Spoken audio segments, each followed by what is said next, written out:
The restaurant buzzed with soft chatter and the clinking of glasses. Candlelight flickered across polished tables, casting warm glows on laughing faces.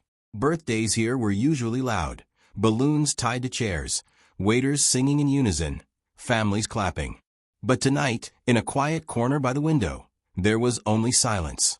Two little girls sat at a table far too big for them. They were no older than 7, dressed in matching pale pink dresses with delicate bows in their hair. Their legs dangled from chairs too tall for their small frames, and their little hands rested on the white tablecloth, folded neatly, as if they'd been told to wait patiently. A single chocolate cake sat between them, untouched. 7 candles flickered softly, casting long shadows on their faces. One of the girls reached for the fork, but stopped midway. Her hand trembled slightly, and when she moved, the glint of a wheelchair's metal rim caught the candlelight. The other girl stared at the cake, lips pressed together tightly. There was no laughter, no singing, just the sound of a violin playing softly somewhere in the restaurant. At a nearby table, Ethan Parker sat hunched over a cup of coffee, his rough hands wrapped around the warm mug as he watched the scene unfold. He was a tall man in his mid-30s, wearing a simple gray hoodie and jeans. His hair was messy, and his face carried the kind of exhaustion only single parents truly know. Dark circles under his eyes, a constant shadow of worry on his brow. His son, Mason, sat across from him, swinging his legs under the table. Mason was only 8, full of restless energy. He tugged at Ethan's sleeve. "Dad, why are those girls all alone?" he whispered, his voice barely audible over the soft hum of conversation. Ethan glanced back at them. He hesitated. The way they sat, so still, so quiet, made his chest ache. He'd seen loneliness before, but this felt heavier. "I don't know, buddy," Ethan murmured. The waiter passed by their table, smiling politely, but Ethan noticed how he slowed near the girls' table. He bent down, whispered something, then moved on. The girls barely reacted. The taller one, maybe older by a few minutes, straightened her back and stared out the window. The other's hand tightened around the handle of her wheelchair. They were beautiful children, but there was a sadness in their eyes far beyond their years. Mason frowned. "It's their birthday, right?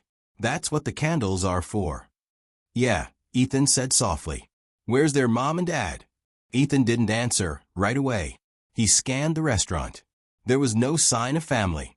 No balloons, no gifts, no parents rushing over with a camera. Just those 2 girls, in their fancy dresses, pretending to be okay. Something in him shifted. The door to the restaurant opened, and a cold gust of wind swept in. Ethan caught a glimpse of a woman stepping out, tall, elegant, and unmistakably powerful. Her sharp black suit and heels clicked against the marble floor. She moved quickly, phone pressed to her ear, not sparing a glance at the table by the window. Ethan recognized her face instantly. Clara Hale, CEO of Hale Industries. Her face had been on billboards all over the city. People whispered about her brilliance, her empire, her fortune. But there she was, vanishing into a waiting black car while her daughters, and Ethan was certain now that's who they were, sat alone at their birthday table. Ethan's jaw tightened. Mason tugged on his sleeve again. "Dad, can we say something to them?" Ethan hesitated. Approaching strangers wasn't usually his style. Life as a single parent had taught him to stay in his lane, to keep his head down and mind his business. But something about those little girls, their silence, the way their shoulders drooped, clawed at his heart. He remembered the nights he couldn't afford a proper birthday for Mason, the times they'd celebrated with a cupcake and a candle in their tiny apartment. But at least they'd been together. These girls, they had everything money could buy, yet they looked so alone. "Please, Dad," Mason said, his voice soft but insistent. Ethan let out a slow breath. "All right, buddy, but let's be respectful." Mason nodded eagerly. Ethan stood, running a hand through his messy hair. He grabbed Mason's hand and walked toward the quiet table. His footsteps echoed louder in his ears than they should have. The girls noticed him approaching. The older one's eyes widened slightly, and she straightened in her chair, clutching the edge of the table like she was bracing herself. The younger one turned her wheelchair a fraction to face them, lips trembling. Ethan knelt down so he wouldn't tower over them. He offered a soft smile. "Hey there," he said gently. "Happy birthday." The older girl blinked. "Thank you," she whispered, her voice small. "Would it be okay if Mason and I joined you?" Ethan asked carefully, his voice warm. The younger girl's eyes lit up for a brief second, but she quickly glanced at her sister. The older one hesitated, biting her lip. Finally, she gave a small nod. "Okay," she said softly. Ethan pulled out a chair for Mason, who slid into it eagerly, grinning. Ethan sat too, lowering his voice to keep the moment gentle. "So," he said, "which one of you is older?" The girls exchanged a look. The older one raised her chin slightly. "Me. I'm Lily. She's Emma." Emma smiled shyly. "Hi." "Hi, Emma," Mason said cheerfully. "I'm Mason." Lily's gaze flicked to their modest clothes, Ethan's tired face, Mason's excited grin. Something softened in her expression. "You don't have to sit here," she said cautiously. "We're fine." Ethan's heart twisted at her words. She'd said them like she'd practiced, a line meant to make people leave. "We want to," Ethan said simply. "No one should spend their birthday alone."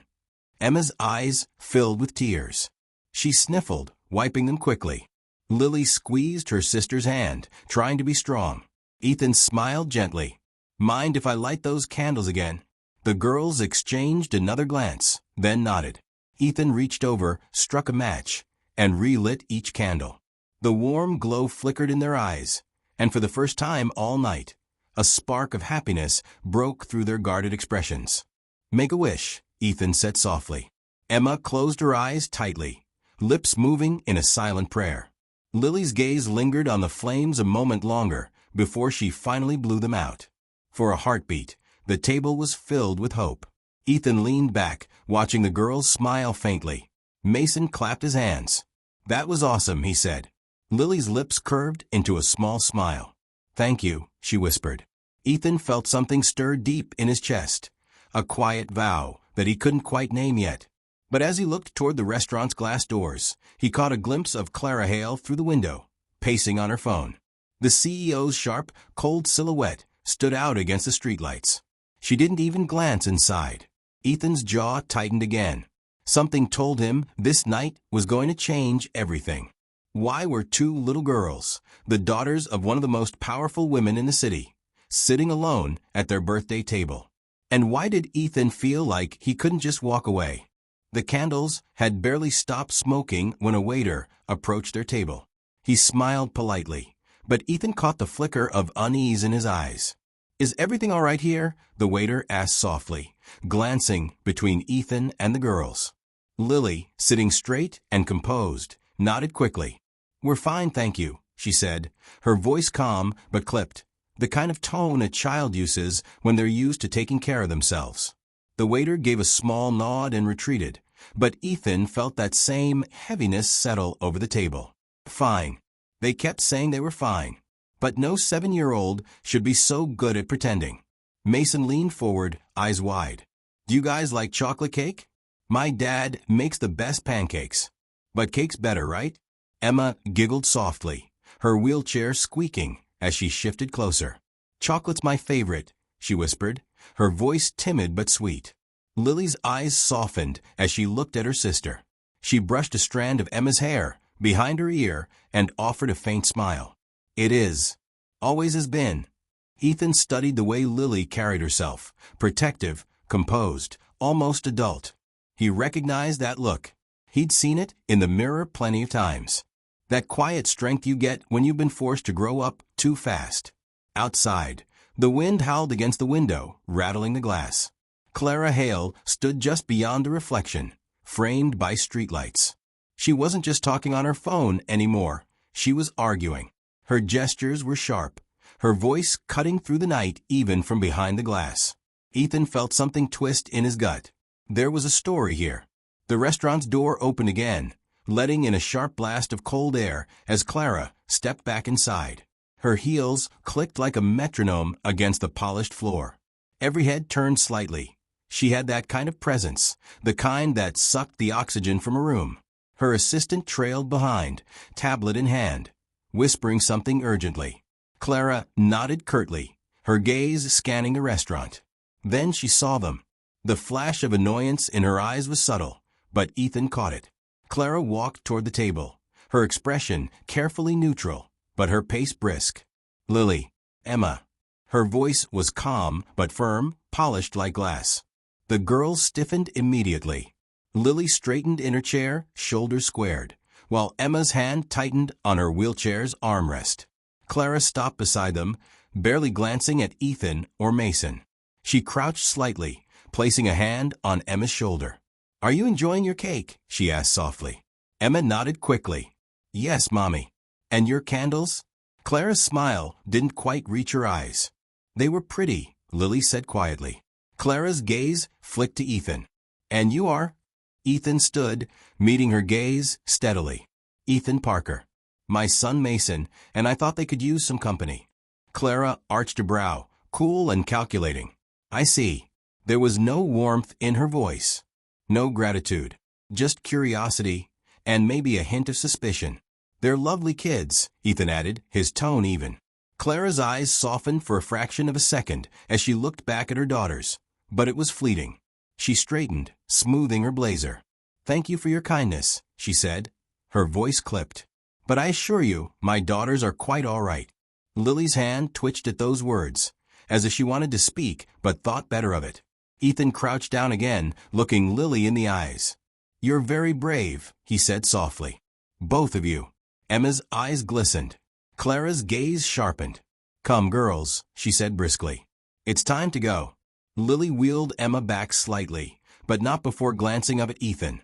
For just a heartbeat, he saw something there. A plea. A silent message. Ethan's instincts screamed at him.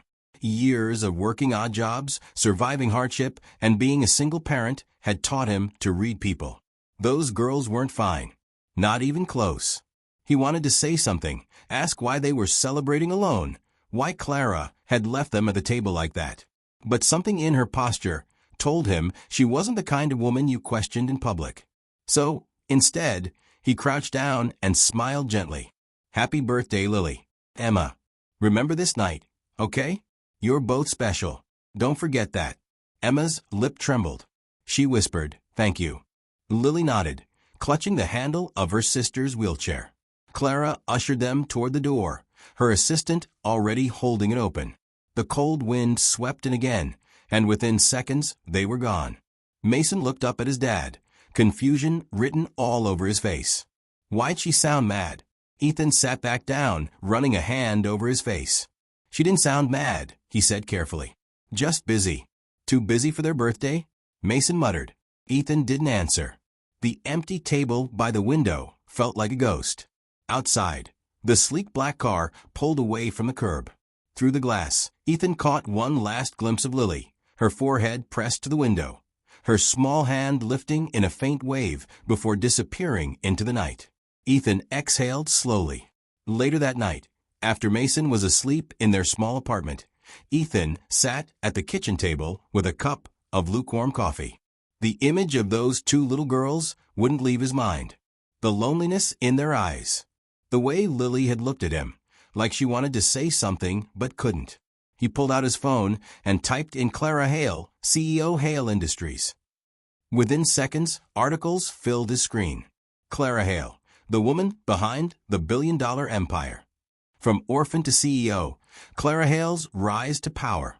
Hale Industries expands into global markets. But as he scrolled, he found something else. Clara Hale's family tragedy. Clara Hale opens up about husband's passing. Raising twin daughters alone.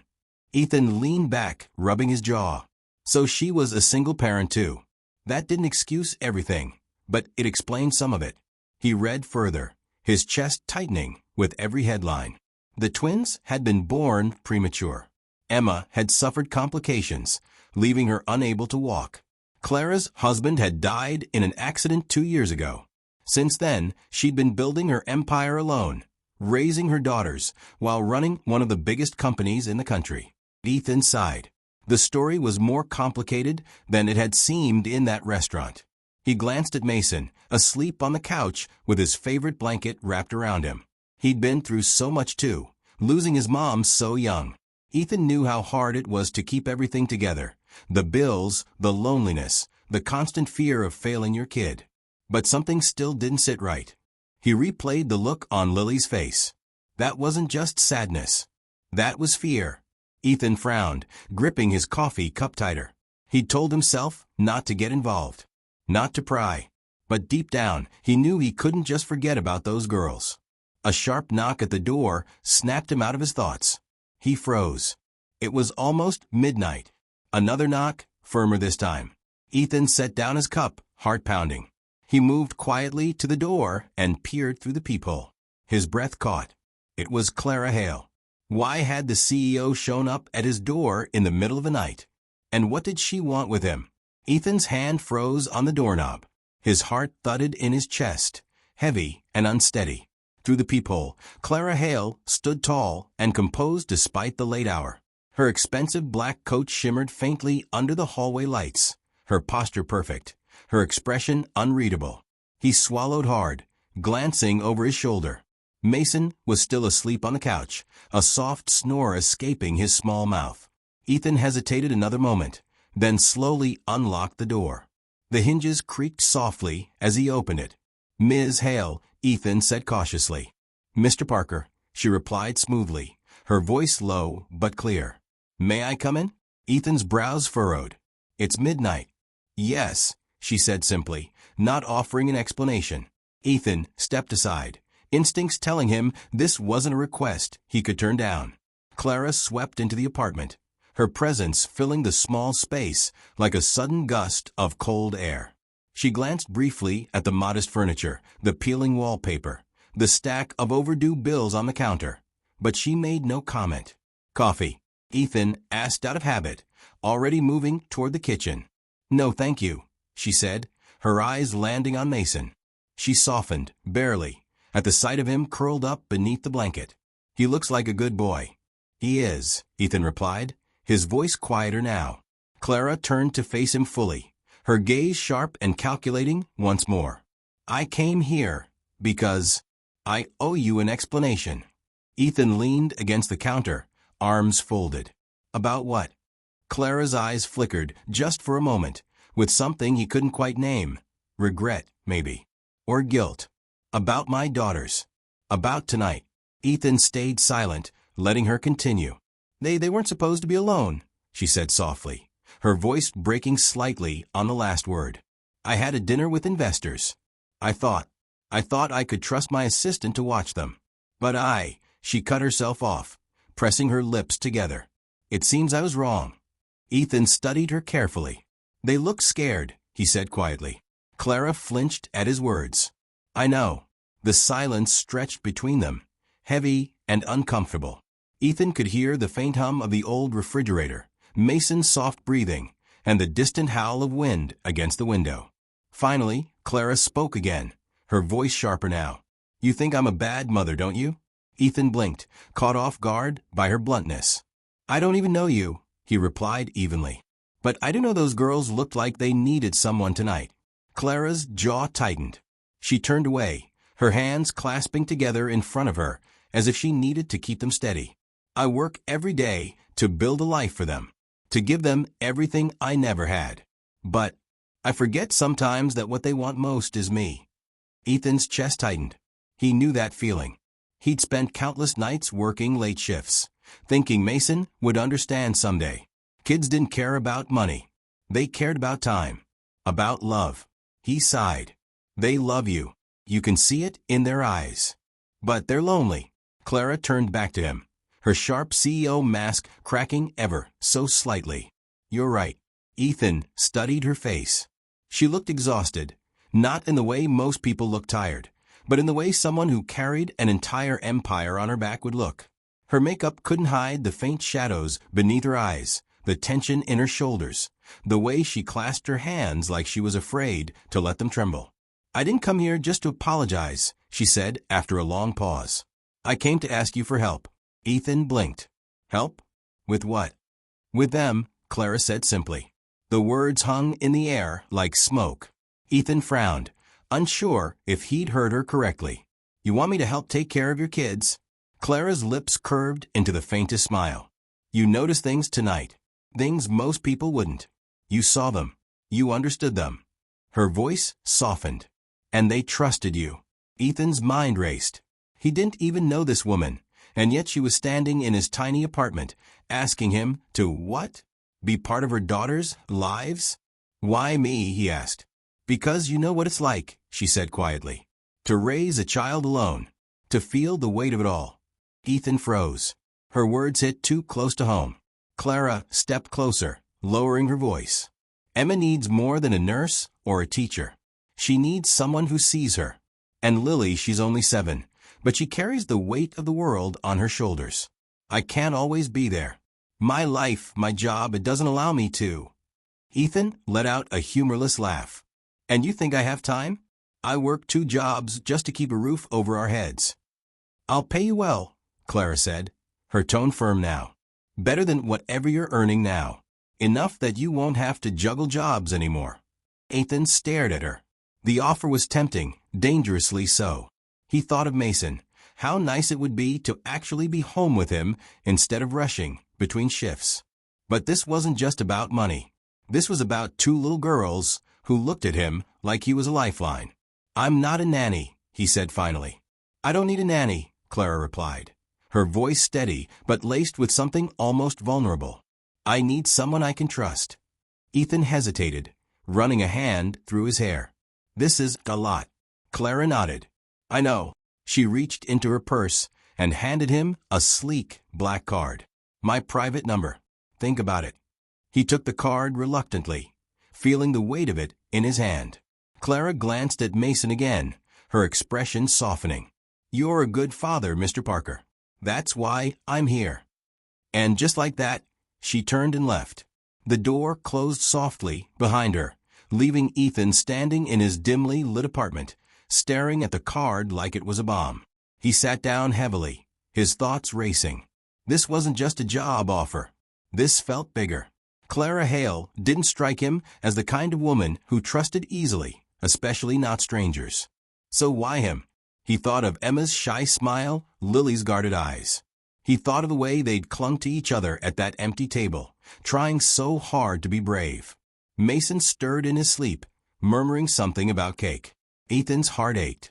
He placed the black card on the table and rubbed his face. Don't get involved, he muttered to himself. But deep down, he knew he already was. The wind howled outside, rattling the window pane. Ethan glanced at the card again, its silver letters glinting in the dim light. His gut told him this wasn't just about babysitting. Something about Clara's eyes, something about the way Lily had looked at him. This was more than a job. This was a door to something dangerous. And he wasn't sure if he should walk through it. Why did Clara Hale really choose him? And what secrets were hidden behind the walls of her perfect empire? 2 days later, Ethan found himself driving up a long, winding road lined with towering pines. Mason was at school, and Clara's offer, that mysterious card now sitting in his jacket pocket, had been gnawing at him ever since her midnight visit. He wasn't sure what made him finally pick up the phone. Maybe it was Emma's shy smile. Maybe it was Lily's quiet strength. Or maybe it was that gut feeling he couldn't shake, that those girls needed him. The Hale mansion rose ahead, a towering structure of glass and stone that seemed to pierce the gray sky. Its manicured lawns stretched out like a magazine cover, perfect but cold. Security cameras watched from every corner, and a pair of gates opened automatically as his car approached, making him feel like he was stepping into another world. Ethan parked in the massive driveway and got out, tugging at his worn jacket. The house loomed over him, beautiful and intimidating, a symbol of wealth and power, but there was no warmth in its design. It looked more like a fortress than a home. The front door opened before he could knock. A tall man in a black suit, the kind of man who screamed security detail, stood silently, ushering him inside. The interior was stunning. Marble floors gleamed under the soft glow of crystal chandeliers. Expensive paintings lined the walls, each one perfectly placed. Everything smelled faintly of lavender and something sterile, like a high-end hotel. Yet, despite all the luxury, there was a chill in the air. The silence here wasn't comforting, it was heavy. Clara appeared at the top of the sweeping staircase, dressed sharply in a dark green blouse and black slacks. She descended gracefully, heels clicking against the marble. "Mr. Parker," she said smoothly. "Thank you for coming." Ethan nodded, his voice even. "You made it sound important." "It is," Clara replied, leading him down a hallway lined with floor-to-ceiling windows. "I thought it best for you to see their world." They stopped at a set of double doors. Clara opened them quietly, revealing a playroom that looked like something out of a dream. Walls painted soft pink, shelves lined with dolls and books, and a massive window overlooking the gardens. Lily and Emma sat at a low table, coloring quietly. When Emma looked up and saw Ethan, her face lit up instantly. "Mr. Ethan," she said, her voice filled with pure joy. Lily's lips curved into a small smile, though she tried to hide it. Ethan knelt beside them. "Hey, birthday girls," he said softly. "How are you two doing?" Emma's eyes sparkled. "We finished our puzzle." Lily held up the finished picture of a castle, her coloring precise and careful. "And we're making cards," she added, her voice calm but warm. Ethan's heart melted at the sight of them. Despite their surroundings, despite their wealth, they were just kids. And kids needed more than marble floors and nannies. Clara stood nearby, arms crossed, observing quietly. "You see," she said softly, "they're comfortable with you. That's rare." Ethan glanced up at her. Kids are smart. They know when someone's paying attention.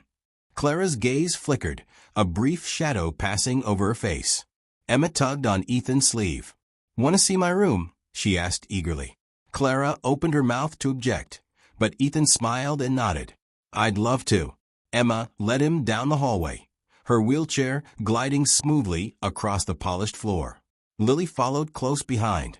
When they reached Emma's room, Ethan was struck by how pristine it was.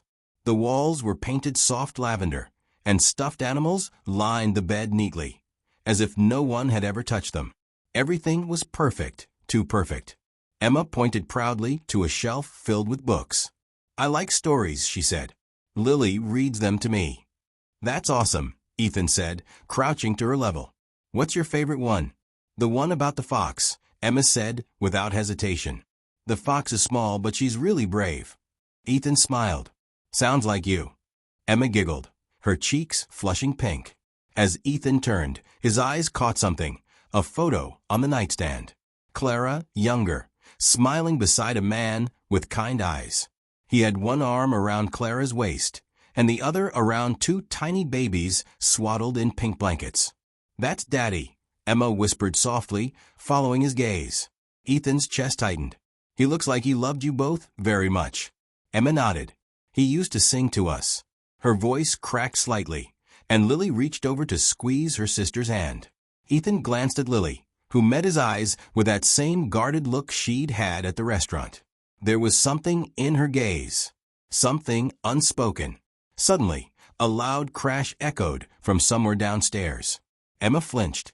"Stay here," Ethan said gently, standing quickly. Clara appeared in the doorway almost instantly, her expression calm but her eyes sharp.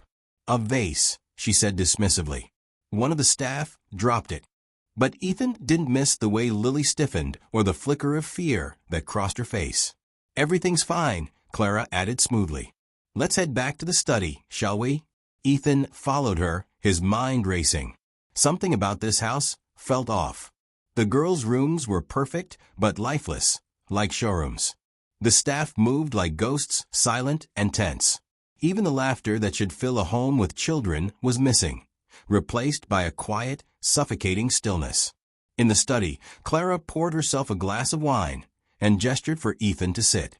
"I know this is overwhelming," she said, "but I'm serious about my offer. I need someone I can trust, and after seeing how you are with them..." Ethan leaned back, folding his arms. "You don't just want a babysitter. You want someone to protect them." Clara's gaze sharpened, but she didn't deny it. "I've made enemies, Mr. Parker. Competitors.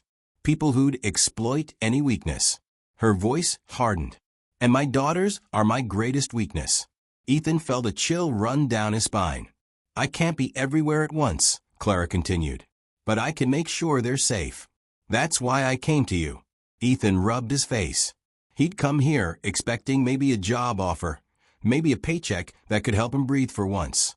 Instead, he was sitting in the middle of a mansion that felt more like a fortress, talking to a woman who lived her life like she was at war.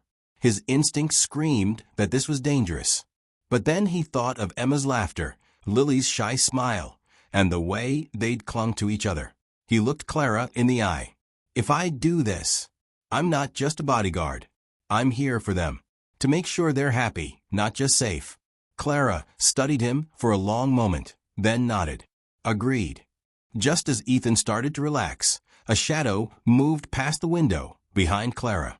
He tensed instantly, every instinct on alert. Someone's outside, he said sharply, standing. Clara spun around, her expression flashing with alarm. And for the first time, Ethan saw it, fear in her eyes. Who was watching the Hale mansion from the shadows? And what danger was closing in on Clara's daughters? The shadow moved again, a flicker against the dim glow of the security lights outside. Ethan froze, every muscle in his body tightening. Clara's hand flew to her mouth, her face pale for the first time that night. Stay here, Ethan said firmly, already moving toward the window. His voice was steady, calm, but his heartbeat thundered in his chest. Clara grabbed his arm. No, my security team isn't here, Ethan finished. I've been in this house for over an hour and haven't seen a single guard except the guy at the door. Someone's testing you, Clara. Or worse, they already know how to get past your people. Clara's lips parted in surprise, but she didn't argue. Ethan moved silently to the edge of the window and peeked through a slit in the heavy curtains. Nothing.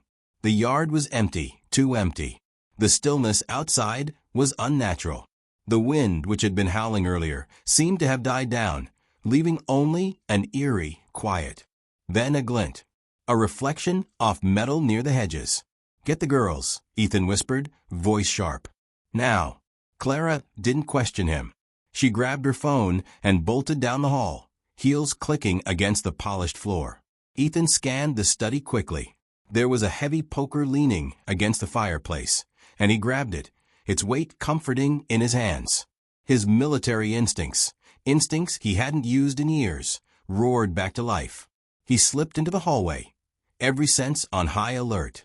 The mansion's silence felt suffocating now. He heard footsteps, Clara's, and then the soft squeak of Emma's wheelchair. Where do we go?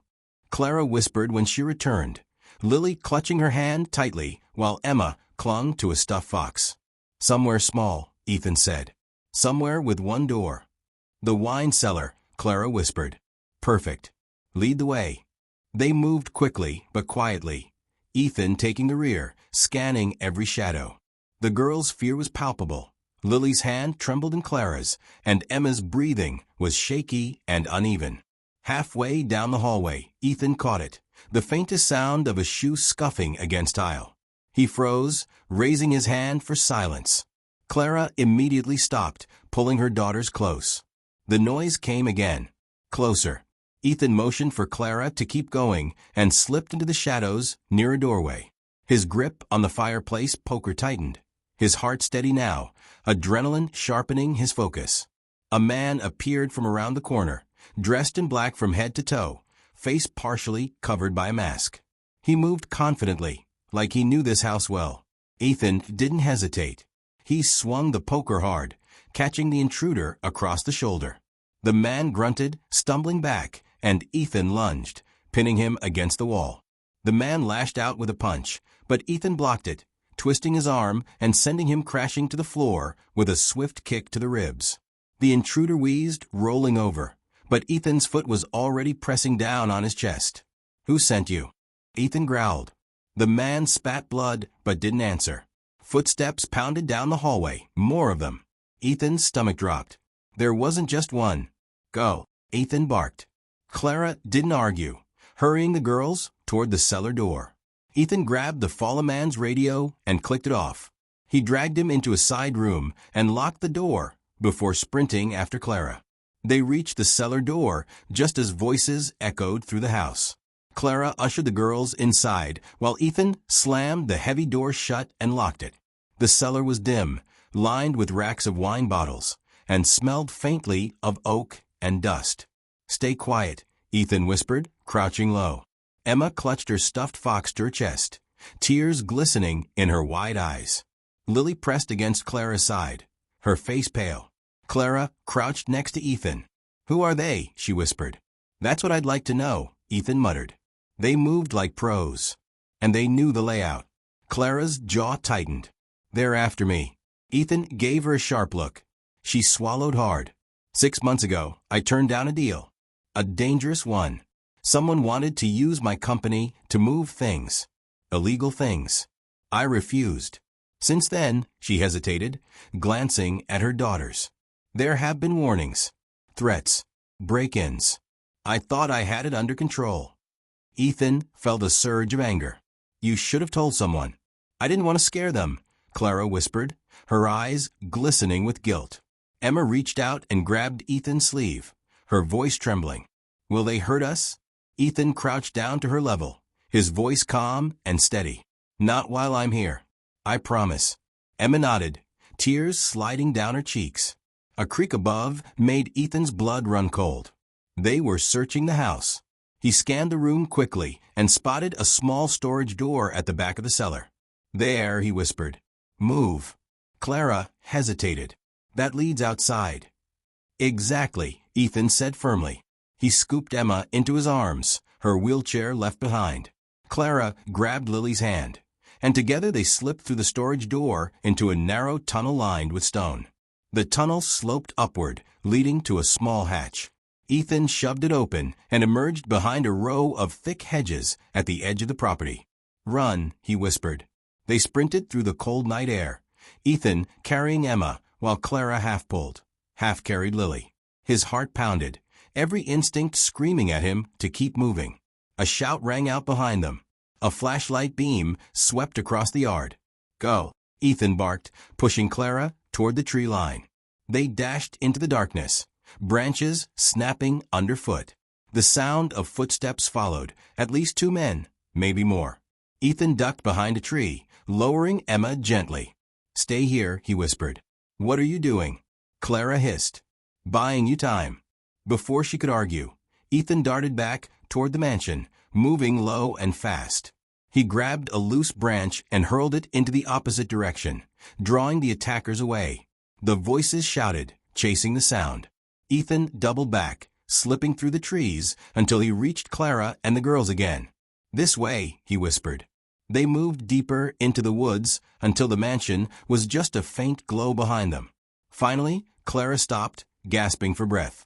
"Safe for now," Ethan said, scanning their surroundings. Clara sank to her knees beside her daughters, hugging them tightly. "I'm so sorry," she whispered over and over, tears streaming down her face. Emma buried her face in Clara's neck. Lily clung to her mother's hand, her small body trembling. Ethan crouched nearby, still alert. "We need to get you somewhere safe," he said firmly. "Somewhere they won't expect." Clara looked up at him, her eyes red but fierce. "And you'll help me?" Ethan nodded. "I'm not letting anyone hurt those girls. Not on my watch." For the first time, Clara's composure cracked completely. She reached out and grabbed Ethan's hand. "Thank you."